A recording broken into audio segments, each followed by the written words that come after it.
Everyone, आप सभी का स्वागत है मेरे YouTube चैनल में। देखो यार, आज मैं बात करने जा रहा हूँ रात अकेली है नाम की फिल्म की, जो जस्ट रिसेंटली रिलीज हुई है नेटफ्लिक्स में। अगर आप इस फिल्म को एंजॉय करना चाहते हो तो उसके लिए आपको नेटफ्लिक्स की मेंबरशिप लेनी पड़ेगी, पर आपको ज़रूरत नहीं पड़ने वाली, क्योंकि आज मैं आपको ये पूरी फिल्म फ्री में समझाने वाला हूँ। तो आपको इस वीडियो को एंड तक देखते रहना है ताकि आप इस पूरी फिल्म को समझ सके, और उसी के साथ साथ वीडियो को लाइक करना है, चैनल को सब्सक्राइब भी करके उस बेल आइकन को दबाना है, बिकॉज मैं ऐसे ही मूवीज़ के रिलेटेड वीडियोस डालता रहता हूँ। सो बिना गए वीडियो को स्टार्ट करते हैं। कहानी की शुरुआत में हम ग्वालियर को देखते हैं, जहाँ पर ग्वालियर के ही हाईवे के साइड में एक औरत और उसके साथ उनका ड्राइवर कानपुर के लिए आ रहे थे। अब यहाँ पर रास्ते में ही उन दोनों का एक्सीडेंट हो जाता है, जहाँ पर जिसने उनका एक्सीडेंट करवाया था वही उन्हें पत्थर से कुचल कर मरवा देता है और उन्हें उसी मरी हुई हालत में छोड़ देता है। यही से कहानी 5 साल बाद शिफ्ट होती है, जहाँ पर हम जतिल यादव नाम के एक इंस्पेक्टर को देखते हैं, जिसे एक केस मिला था। अब यहाँ पर ये जो केस था, ये बहुत बड़े ठाकुर का केस था, जिसका नाम था रघुबीर सिंह। अब यहाँ पर रघुबीर जो था वो कानपुर का एक सबसे बड़ा ठाकुर था, और उनकी पहचान एक बहुत बड़े एमएलए मिस्टर मुन्ना नाम के एक बहुत बड़े एमएलए से थी, जिसकी वजह से ये केस उनके लिए सबसे ज्यादा इम्पोर्टेंट था, और इसके लिए जतिल यादव को सिलेक्ट किया गया। अब यहाँ पर जतिल यादव जो थे, जब क्राइम सीन में पहुंचे तब उन्होंने वहां पर रघुबीर की बॉडी देखी थी, जिसे पूरी तरीके से मर्डर किया गया था, और ये बॉडी पे काफी सारे चाकू और उसके साथ काफी सारे बंदूकों से शूट किया गया था, जिसकी वजह से जतिल जो था वो उनकी बॉडी को टेस्टिमोनी यानी पोस्टमार्टम के लिए भेजते हैं और उनके पूरे घर की तलाशी लेते हैं। जहाँ पर उस तलाशी के दौरान जतिल को एक चीज खटकती है, और वो चीज थी कि उनका जो बंदूक का रैक था, जहां पर उन्होंने बंदूक रखी थी, उस बंदूक का रैक पूरी तरीके से टूटा हुआ था, और वहीं से ही शायद किसी ने तो भी बंदूक निकाल कर उन पे शूट किया। जिसके बाद घर वालों से पूछताछ की गई, जहां पर जतिल ने सबसे पहले विक्रम, जो एक्चुअली उनके बेटे थे, मतलब उनके चचेरे बेटे थे, मतलब उनके भतीजे थे, उनसे पूछताछ की। जहां पर इस पूछताछ में उन्हें ये पता चला कि कल रात जब वो अपने फियोंसे को छोड़ने गए थे, तब शायद 11:30 बजे उनका फोन आया था, लेकिन जब 12 बजे वो उनके कमरे में पहुंचे तब उनकी हत्या हो गई थी। जहां पर जतिल को काफी ज्यादा हैरानी होती है कि आखिर ये हत्या हुई कैसे, और रात के समय में कांच टूटने की या बंदूक चलाने की किसी को भी आवाज नहीं मिली, जिसकी वजह से वो और भी ज्यादा हैरान होते हैं। और तब उनके जो साले थे, मतलब रघुबीर के जो साले थे, वो ये कहते हैं कि एक्चुअली बारातियों का आना जाना चल रहा था, जिसकी वजह से आवाज नहीं आई होगी। अब यहाँ पर जतिल जब पूछता है कि आखिर फंक्शन किस बात का था, तब उनके साले का ये कहना था कि एक्चुअली रघुबीर दूसरी शादी कर रहा है, बिकॉज उनकी जो पहली वाइफ थी वो 5 साल पहले ग्वालियर में मारी गई थी, और जिसके बारे में कुछ भी आज तक नहीं पता चला। अगर आप सभी को याद होगा तो स्टार्टिंग के सीन में जिस औरत का एक्सीडेंट हुआ था वो और कोई नहीं बल्कि रघुबीर की वाइफ थी। अब यहाँ पर जतिल जो था वो धीरे धीरे घर के लोगों से पूछताछ करता है, और तब वो एक अलग कमरे में एक लड़की को देखता है जो पूरी तरीके से सजी हुई थी, जिससे ये बात तो साफ साबित थी कि ये लड़की और कोई नहीं बल्कि रघुबीर की दूसरी वाइफ थी। जहां पर जतिल जब उससे पूछताछ करता है तब वो उसका नाम पूछता है, और तब वो अपना नाम राधा बताती है। अब यहाँ पर इसी पूछताछ के दौरान अचानक से कोई तो भी उनका रिश्तेदार आता है, जो राधा की तरफ बंदूक ताने खड़ा था, लेकिन तब तक जतिल वहां पे पहुंचते हैं और इस फाइट को रोकते हैं। जिसके बाद वो जो बंदा था जिसने राधा की तरफ बंदूक तानी थी, वो बंदा काफी ज्यादा नाराज हो जाता है और कहता है कि मुन्ना भैया से कह के मैं तुम्हारी पूरी हेकड़ी को उतार दूंगा। जिसके बाद वो मुन्ना जो एमएलए थे उनको कॉल लगाता है। एक्चुअली उनका कॉन्टेक्ट एमएलए से था, इसी वजह से जब वो एमएलए को कॉल लगाते हैं तब एमएलए उनको अपने ऑफिस में बुलाते हैं, जतिल यादव को, जहां पर वो उस एसएसपी को भी बुलाते हैं जिन्होंने ये केस जतिल को सौंपा था। अब यहाँ पर जो एसएसपी थे उनका ये कहना था कि जतिल अपने काम में काफी ज्यादा अच्छा है, और ये इस केस को काफी आसानी से सॉल्व कर देगा, जिसकी वजह से आप इसे एक और मौका दीजिए, ये आपको बिल्कुल भी निराश नहीं करने वाला। जिसके बाद जतिल जो था वो धीरे धीरे इस केस में काम करने लग गया था, जहां पर उसे धीरे धीरे ऐसा लगने लगा था कि शायद से ये परिवारवाद ही चल रहा है, बिकॉज शायद से प्रॉपर्टी के नाम पर या फिर प्रॉपर्टी के शेयर वगैरह या हिस्सेदारी के लिए शायद से रघुबीर को मारा गया है, जिसकी वजह से वो हर एक बंदे से पूछताछ करते हैं, और पूछताछ के लिए वो सबसे पहले विक्रम को सिलेक्ट करते हैं। एक्चुअली विक्रम के कॉल रिकॉर्ड्स के थ्रू उन्हें ये बात पता चलती है कि विक्रम ने रात के 11:30 बजे, मतलब 11:30 बजे उनको रघुबीर का कॉल आया था, लेकिन उसी के साथ साथ उन्हें एक दूसरे नंबर से 10-15 कॉल आए थे। अब यहाँ पर ये जो नंबर था इसकी ट्रेसिंग रघुबीर के ही घर से मिल रही थी, जहां पर ये जो था ये रघुवीर का दूसरा नंबर था। इसी वजह से जब जटिल रघुवीर के दूसरे नंबर पे कॉल करता है तब राधा ये कॉल पिकअप करती है, जिससे उसे ये बात तो साफ पता चलती है कि शायद से इन दोनों के बीच में एक गड़बड़ी चल रही है। और इसी वजह से वो विक्रम को अरेस्ट करता है। और तब विक्रम से जब वो पूछताछ करता है तब विक्रम का ये कहना था कि राधा जो है वो एक्चुअली एक बाजारू औरत है और उसने मेरे पापा को फंसाया था, जिसकी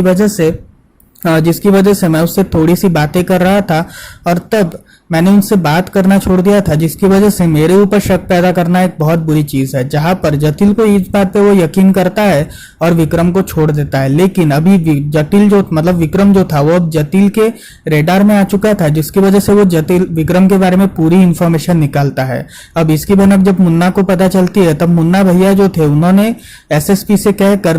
विक्रम के खिलाफ जितने भी केसेस थे उन सभी को बंद करवाने का डिसाइड किया। अब यहाँ पर धीरे धीरे जटिल जो था वो राधा से पूछताछ करने की कोशिश करता है, जहां पर इस पूछताछ के दौरान राधा उसे कुछ भी आंसर दे रही थी, जिसकी वजह से वो उससे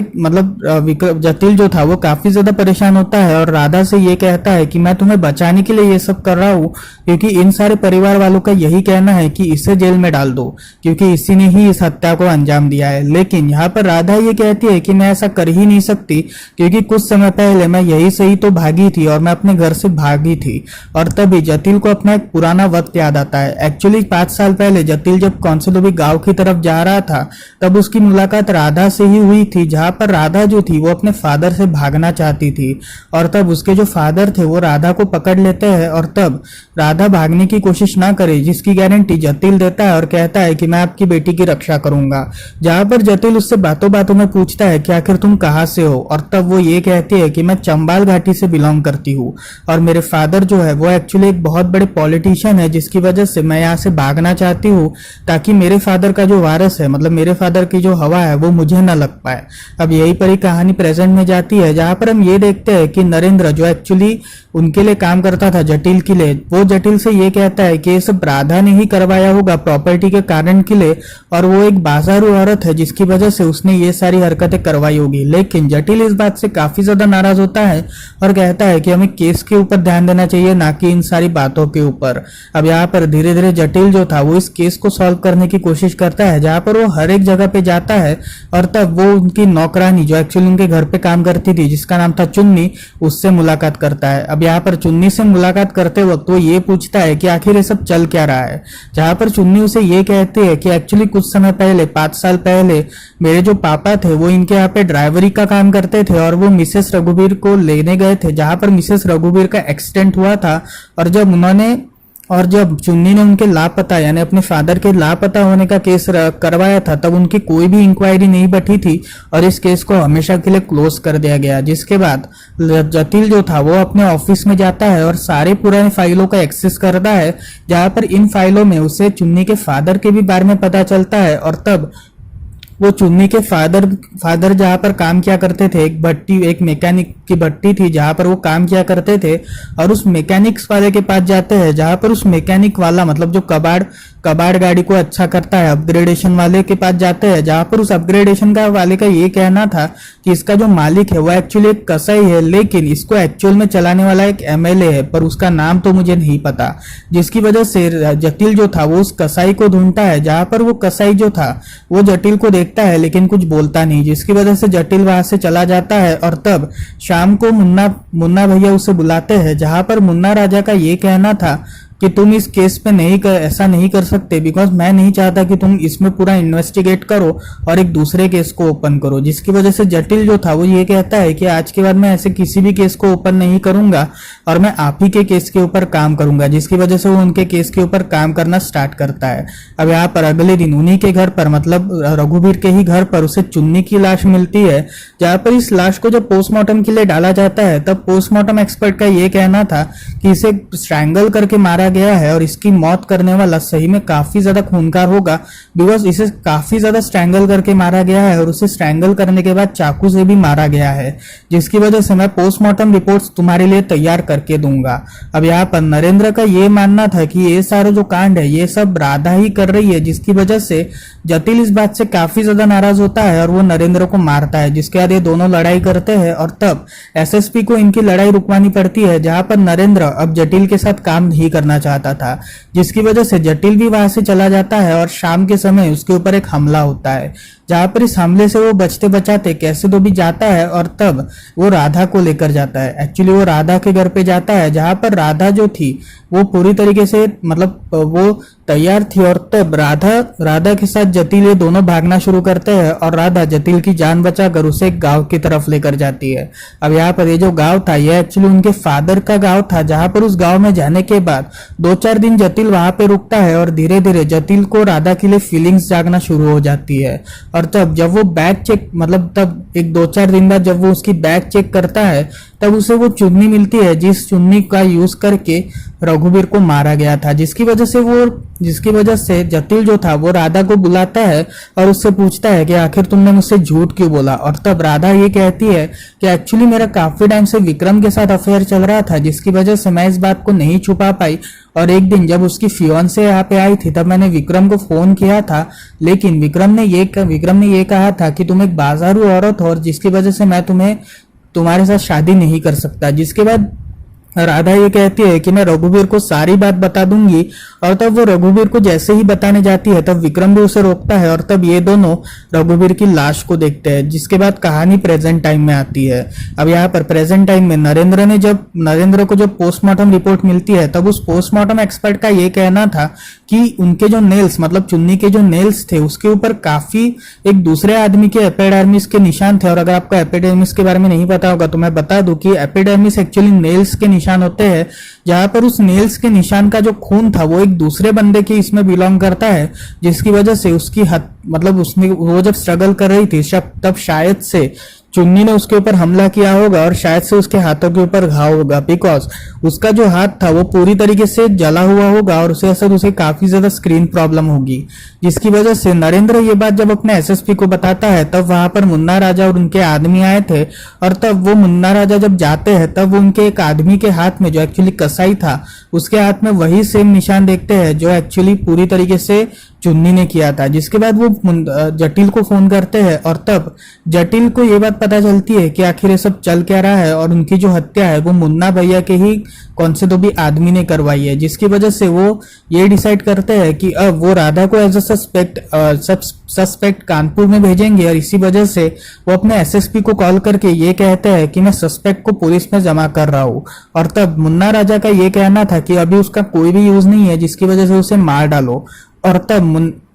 और तब जटिल जो था वो राधा की हेल्प कर और भी ज्यादा केसेस में इन्वॉल्व होना स्टार्ट करता है, जहां पर वो रघुवीर के साले से पूछताछ करता है। और तब इस पूछताछ के दौरान वो उन्हें ये कहता है कि एक्चुअली जब ग्वालियर से मेरी दीदी निकली थी तब उन्होंने कॉल किया था, लेकिन अचानक से उनका फोन बंद हो गया, जिसकी वजह से मुझे काफी ज्यादा टेंशन हुई और अगले दिन उनके एक्सीडेंट की ही खबर मिली। और जब वो उनके फार्म हाउस में यानी रघुवीर के फार्म हाउस में जाते हैं तब उस फार्म हाउस का जो केयर टेकर था उसने ये कहा था कि रघुवीर हमेशा कोई ना कोई तो भी लड़की लेकर आता था और हमेशा उस लड़की के साथ वो रंगरलिया रचाता था। और तब जब वो केयर टेक मतलब जहां पर उस रघुवीर की रूम थी, जब उस रूम को वो चेक करता है तब वहां पर वो कुछ फोटोज को देखता है उसके साथ जो एक्चुअली अश्लील फोटोज थी। और तब उन फोटोज को देखने के बाद उसे ये बात पता चलती है कि आखिर ये सब चल क्या रहा है। और तब जब वो पूरे इसकी इंफॉर्मेशन निकालता है तब वो एक्चुअली रघुवीर के बेटे और बेटी के स्कूल में भी जाता है, बेटी और उसके भतीजी की स्कूल में भी जाता है,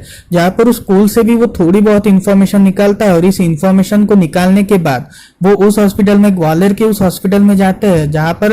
उनकी बहन एडमिट थी, मतलब मिसेस रघुवीर एडमिट थी। और तब उस हॉस्पिटल से वो कुछ बिल्स और उसके साथ कुछ एबॉर्शंस के पेपर्स भी निकलवाता है। और रात के समय में वो मुन्ना राजा के घर पे पहुंचता है। मुन्ना राजा के घर पे सारे लोग प्रेजेंट थे, मतलब उनके घर पे रघुवीर के घर पे सारे लोग प्रेजेंट थे। और तब जटिल ये कहता है कि इस पूरे हत्याकांड के मतलब इस पूरे कांड के ऊपर इन्हीं का हाथ था,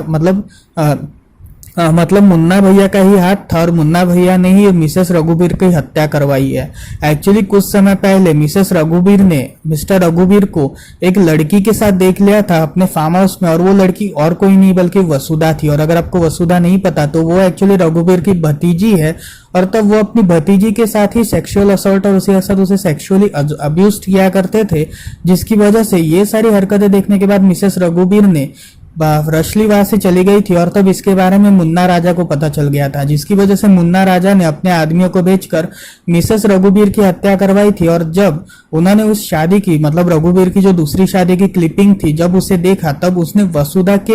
वसुधा की जो ओढ़नी थी मतलब वसुधा की जो पल्लू था वो उसने लाल कलर का पल्लू पहना था, लेकिन उस पल्लू को उसने अगले क्लिप में चेंज होता हुआ देखा, जिसकी वजह से उसे ये शक तो हो गया था जटिल को कि एक्चुअली इन पूरे हत्याओं के पीछे मतलब रघुबीर की हत्या के पीछे और कोई नहीं बल्कि वसुधा ही है। अब यहाँ पर इस बात पे सभी लोग शॉक हो जाते हैं बिकॉज वसुधा ने इस हत्या को करवाया था, जिसकी वजह से सारे लोग शॉक हो गए थे। और तब विक्रम ये कहता है कि आप तुम्हारी वजह से आज मेरे साथ इतना सब कुछ हो चुका है। और तब वो मुन्ना राजा को भी यहाँ से निकलने को कहता है और कहता है कि तुम्हारा और हमारा कोई भी रिश्ता नहीं रहा। जिसका मुन्ना राजा ये कहते हैं कि जरा अपनी माँ की भी करतूतें सुन लो। और तब मुन्ना राजा ये कहते हैं कि मिसेस रघुबीर जो थी उन्होंने सबसे पहले विक्रम की माँ को कॉल किया था, जहां पर विक्रम की माँ ने ये कॉल उठाया था। और तब विक्रम की माँ को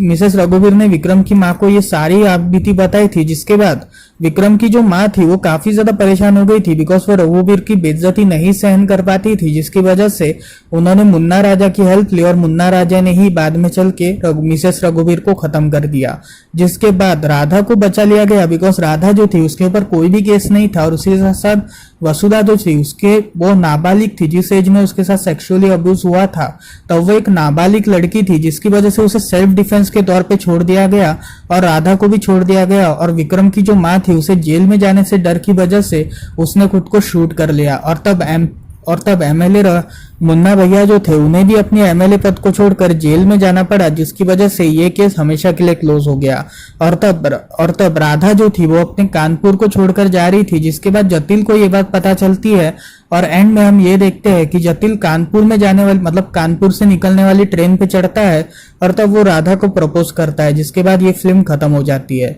तो फिर ये थी स्टोरी रात अकेली है नाम की फिल्म की। आपको कैसी लगी मुझे कमेंट सेक्शन में जरूर बताएं। अगर आपने इस फिल्म को देखा होगा तो आप मुझे जरूर बताएं कि आपको कौन सा सीन पसंद आया इस पूरी फिल्म का। देखो यार ये पूरी फिल्म मुझे काफी ज्यादा पसंद है, एज अ थ्रिलर ये फिल्म काफी ज्यादा यूनिक है और शायद से एज अ थ्रिलर ये फिल्म और भी ज्यादा मजा देगी। खासकर नवाजुद्दीन सर की एक्टिंग तो क्या कहना, और उसी के साथ बाकी की भी स्टारकास्ट ने काफी बढ़िया एक्टिंग की है, जिसकी वजह से ये फिल्म अगर थिएटर में रिलीज होती तो सही में काफी अच्छा बिजनेस करती बिकॉज ये फिल्म एक ऑस्कर लेवल फिल्म है और इसमें काफी अच्छी तरीके से थ्रिलर को यूज किया गया है। सो ये थी पूरी स्टोरी रात अकेली है की। आपको कैसी लगी मुझे जरूर बताइए। सो मिलते हैं अगली वीडियो में, तब तक के लिए बाय बाय।